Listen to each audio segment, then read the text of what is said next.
Hello there, it's a pleasant welcome to the National News Bulletin File on Star Television Network on Channel 21. I am Sienna Wright. First our top stories. The National Investmnet Board, in partnership with the Sierra Leone Investment and Export Promoting Agency and Corporate Affairs Commission, has held a national consultative meeting aimed at creating an enabling environment for both indigenous and foreign businesses to thrive in the country. Have space for them, but the only problem is tomorrow we're going to open it up to everybody else. The Ministry of Labour and Social Security, National Social Safety Net, has engaged stakeholders on the popularization of the National Aging Policy at the Labour Congress Solidarity Hall in Freetown. And when once you achieve that, I will make sure you follow up on the issue. The National Public Procurement Authority has on Tuesday, December 15th, engaged media practitioners to give updates on their achievements, challenges and future outlook as part of the end-of-year engagement. Prove it. Why? Because we never wanted anybody to change the goalpost in the evaluation process. The Minister of Trade and Industry, Dr. Edward Hinga Sandi, has said the focus of the ministry is to enhance export promotion through the maximization of local produce and strengthening small and medium enterprises. It is truly what is going to revolutionize. And in sports, the president of the Sierra Leone Football Association, Aisha Yuansin, has received the director of project development for El Gras Worldwide in Sierra Leone to inspect the Kenema District artificial turf project, which has commenced operation.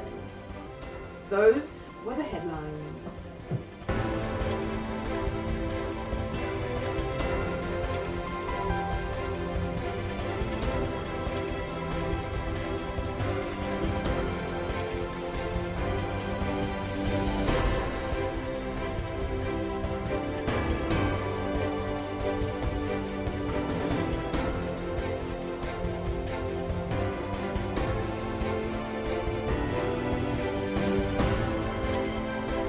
And now the news in detail.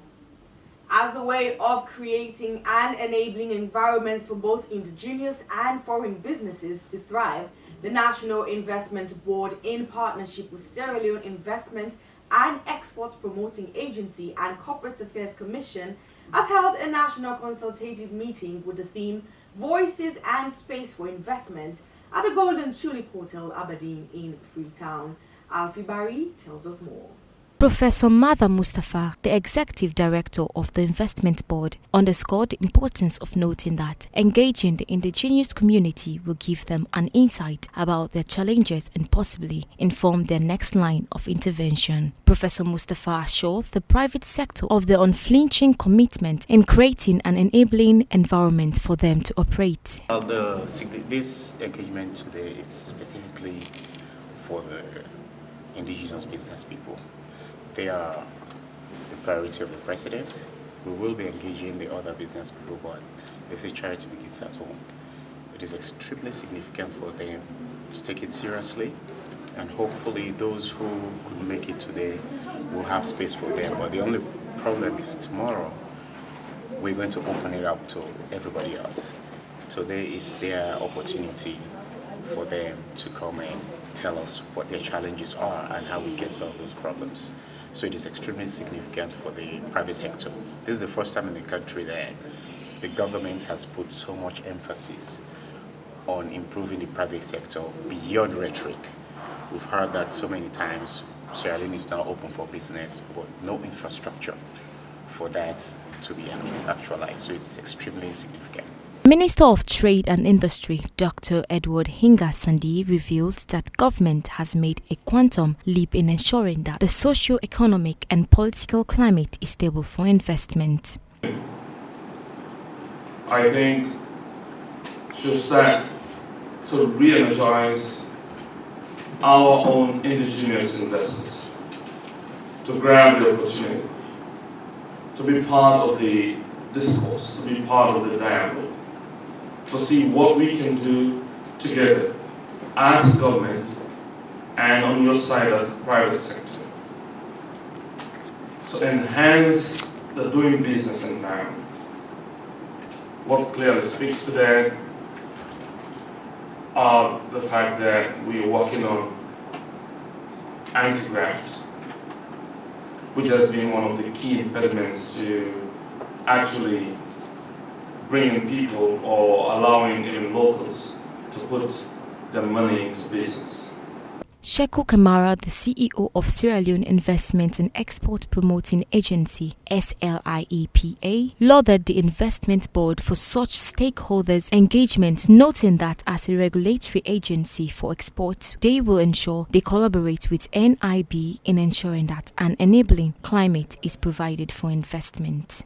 Export Promotion Agency, of course, is a government official agency responsible for the promotion, responsible for the development, the promotion and facilitation of investment. Surely, most of our countrymen, women have been knocking on our door and we have supported them. We do not ask for it. The board is currently working on a legislation that promotes and protects local businesses, at the same time provides a level playing for all with great emphasis on building local capacities. Compiled by Alfie Barrie and read in the studios by Marama Pressure. The Ministry of Labour and Social Security, National Social Safety Net, has held an engagement with stakeholders on the popularization of the National Aging Policy at the Labour Congress Solidarity Hall, Wallace Johnson Street in Freetown. Yassid Hallowell was in attendance and he filed in this report.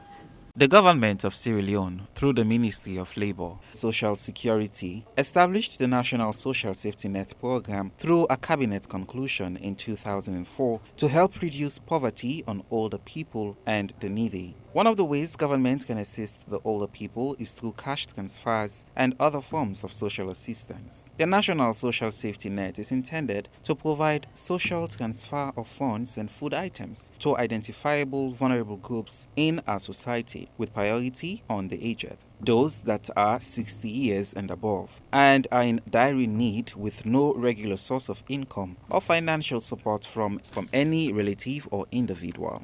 Glenys Cummings John, whilst making her presentation, commended the government of Sierra Leone for their intervention in looking into policies with regards to older, based on her research, which includes health, housing, among others. We want to see age-integrated communities. That means that we need investment in the communities, the hard-to-reach communities, because if you go to some of their communities, not just all people know my live, okay? Not so everybody go now, Kenema, go, Maheni, Freetown. We want to see age-integrated communities where you get young people and older people, they then are the same community, they work together hand in hand. If you look at the agriculture sector, now most in other people that are really farming now, we want to see more age-integrated communities. We want to see all the public buildings to be accessible to older people. We don't need buildings where get boku steps, or they don't get no hand railing, or they don't get no ramp. For allow older people to access that building and utilize the services there.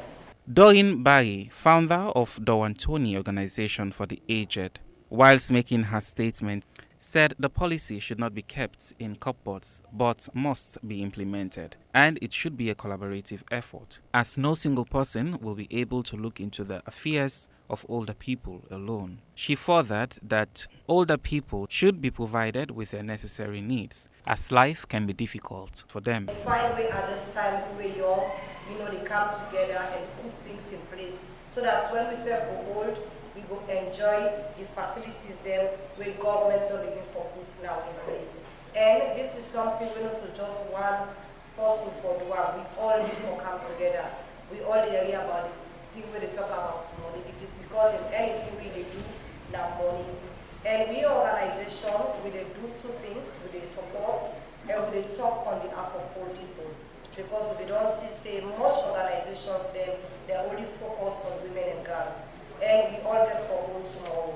So if we not start from the foundation now, we not start from begin for talking about things them where they affect all people.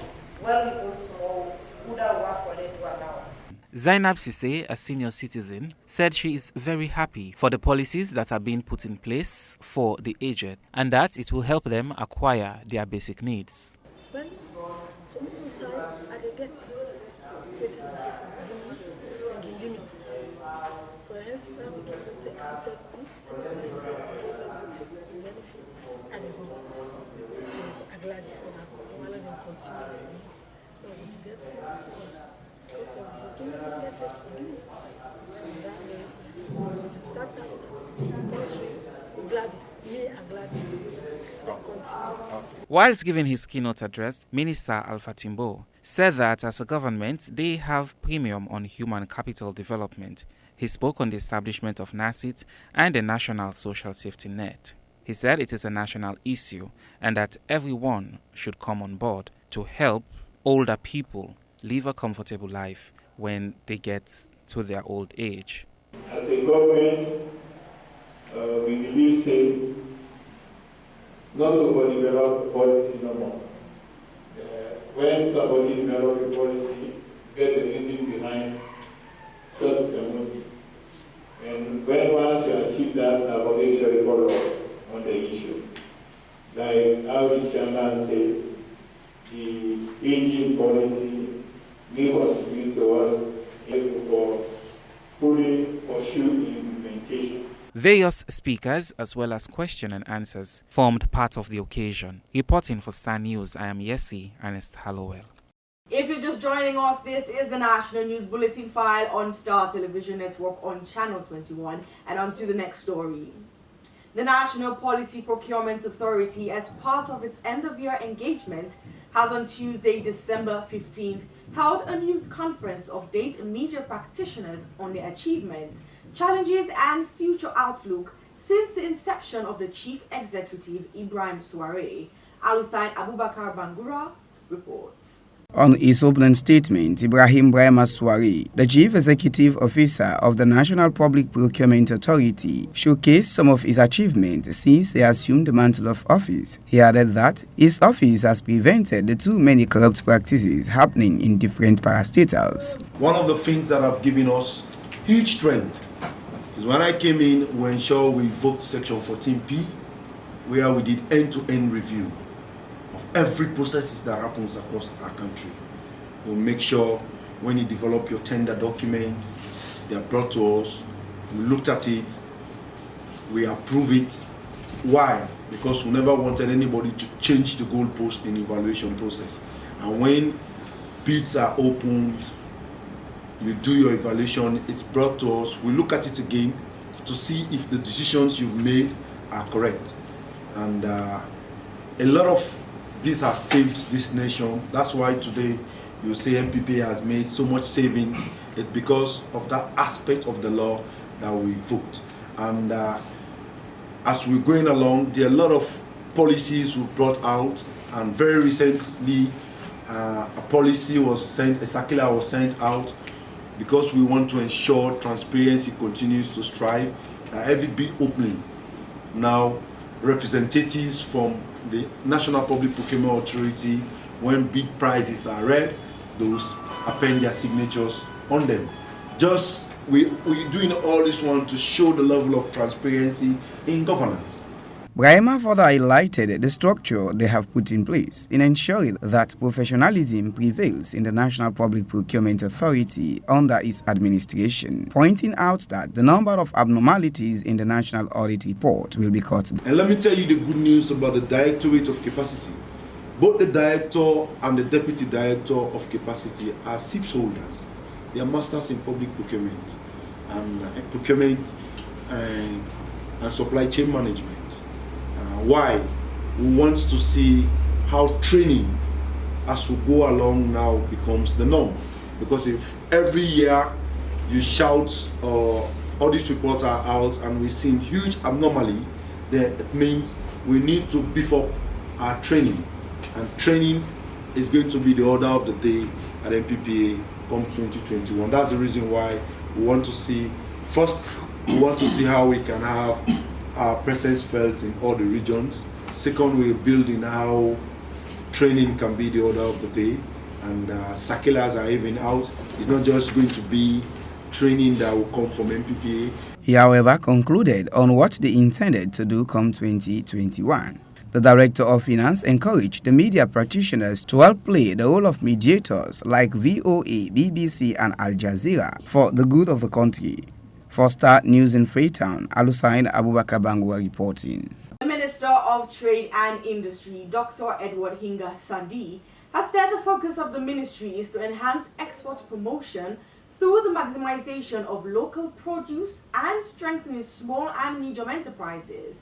He made this statement during the official opening of the newly renovated conference room of the Ministry of Trade and Industry and the symbolic signing of agreements with local business enterprises.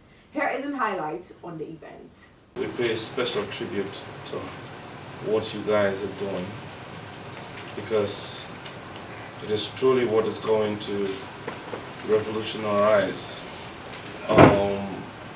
the economic situation of this country. Your participation in business is what is truly going to mark the start of a new beginning in the history of this country. And that is why, as a government, you see that support to the private sector,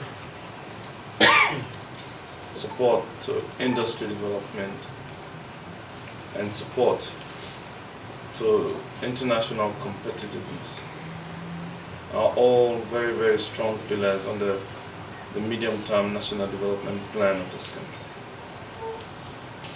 And that is why, as a government, we will continue to ensure that our commitment to improving the doing business environment in this country is going to be core to all of what we're doing around economic development. So I want to thank you, your choice to come to Sierra Leone. I mean, although a number of you are indigenous businesses, or your choice to even take your money and put into business in this country reaffirms the fact that Sierra Leone is now on a trajectory that is going to change the lives of the people of this country. I want to use this opportunity to thank the World Bank for the immense support they're giving to what this government is pushing through as part of its economic development program. The support which the World Bank, through the Agro-Processing Competitiveness Project, is given to Sierra Leone and to SMEs that are in that sector is indeed a game changer. We all understand that as a country we are at the crossroads. The support which we need to give the private sector to be able to meaningfully contribute to economic growth is truly what is very deserving. So the World Bank, through the Agro-Processing Competitiveness Project, is supporting SMEs that are into agro-processing. Those who are cultivating and processing, doing value addition to our value chains, agricultural value chains, be it rice processing, poultry processing.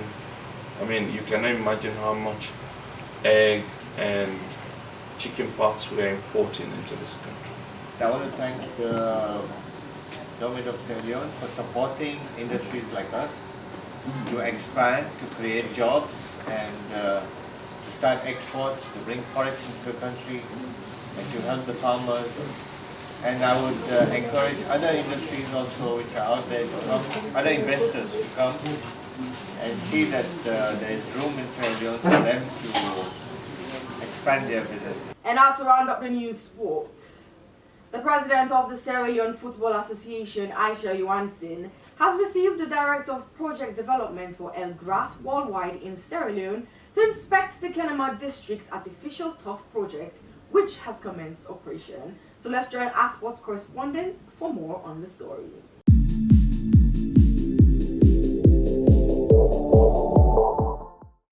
Thanks, ACNet. Good day, everyone. Welcome for today's sporting news. The Sierra Leone Football Association, in collaboration with the National Sports Authority, have received the Ealing Grass Director from Holland. They are responsible to construct the artificial turf in Kenema. According to the Football Association President Aisha Johansson, this is a big development for the country. This will help to develop the standard of football across the country with these artificial turf in Kenema. Here is the report by Isabella Stanley. The president of the Sierra Leone Football Association, Madam Aisha Johansson, has received the director of project development for the Earthgrass Worldwide on Wednesday, 16 December 2020, arrived in Sierra Leone to inspect the Kenema District Artificial Turf project, which has commenced operation at the Kenema City Playing Ground. According to the director of the Earthgrass, he is very happy to return back to Sierra Leone to construct the artificial turf in Kenema. The delay of the turf was due to the COVID-19 pandemic in the world. He added by February 2021, the work will be completed. I think it's all being said. This is a dream for me. For those of you who have been following, I know all of you have been. I think this artificial turf project, this whole dream, started in 2014, 2015, and the story behind it, again, has been documented, so I don't need to go through all of that. Suffice to say that we're extremely happy. The SLFA, I think, definitely the people of Kenema are ecstatic. The government of Sierra Leone, NSA, the Ministry of Sports, they share in the same jubilation, not so much because it's Kenema. Well, for the people of Kenema, yes. But I think for us Sierra Leoneans, it means that really progress and development, it's no longer something that we think of and we hope and we don't see it coming. Those days of the dark are gone. We actually see that there is light at the end of the tunnel, actually a bigger light, it's a huge flame. And I want to take this opportunity of thanking our chairman here. I think we'll put away the divorce papers. I think we're together, I think we're all united in saying that I think this is a very big achievement. Yesterday was fantastic. We signed a contract and we're working together now, and we're working extremely hard so that we can meet even before the second week of February. Vice President of the Sierra Leone Football Association, Brahima Mansula Kamara, said this is a big development for the people of Kenema. The Football Association will continue to give more support for football to develop in the country. So I fall in love with Kenema. So when this project was about to start, I was so happy. I said, yeah, this is my second town, even though I was born in Freetown. But here is my second town. They are going to have this massive artificial turf, well established. You know, it was difficult. The challenges were there. We tried very hard. One thing in life is all about perseverance. We persevere, myself, Madam President, and the rest of the executive, worked hard, back and forth. Like the chairman said, so many obstacles, so many unforeseen, things that happen. According to the residents in Kenema, they appreciate the project of work so far on the ongoing construction project of the Kenema Town Playing Ground by the Earthgrass PV Construction from Holland, facilitated by the Sierra Leone Football Association. This resident made these statements during the inspection visit on the project by the Sierra Leone Football Association, Earthgrass PV Construction Limited, and other key stakeholders. I want to tell the Almighty Allah thank you, who not make us a point of duty and all kind of this part of the country. When they call this program, some of we now with the corner media, the thing can collapse. So the moment we don't can now the see now today some of you happy so much because job the thing can say no more this soak not get for start.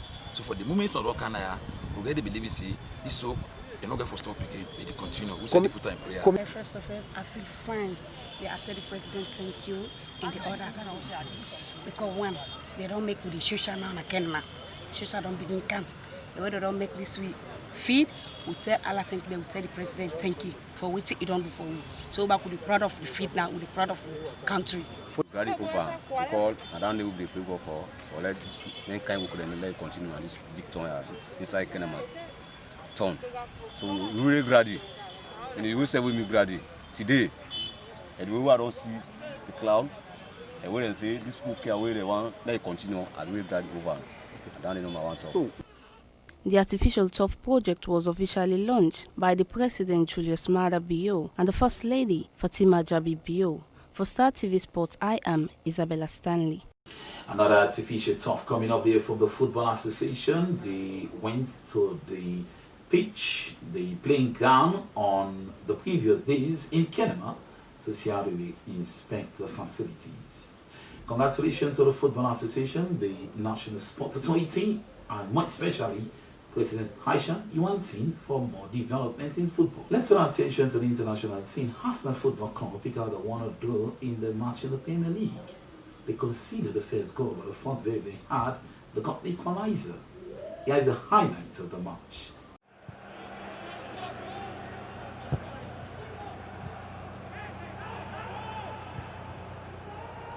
That ball's been threaded through for Walcott. He's in here. Theo Walcott!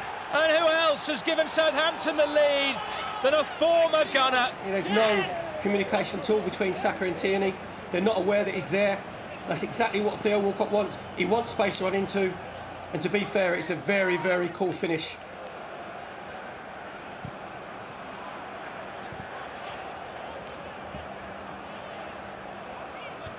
Saka does really well here to stay on his feet. Aubameyang is in! And yes! Not only does Aubameyang end his drought, but Arsenal end theirs, and they're back in the game early in the second half. And it's their captain who strikes. Better performance of Arsenal Football Club, the pick out a 1-0 in the Premier League. That's all for sports. For today's news.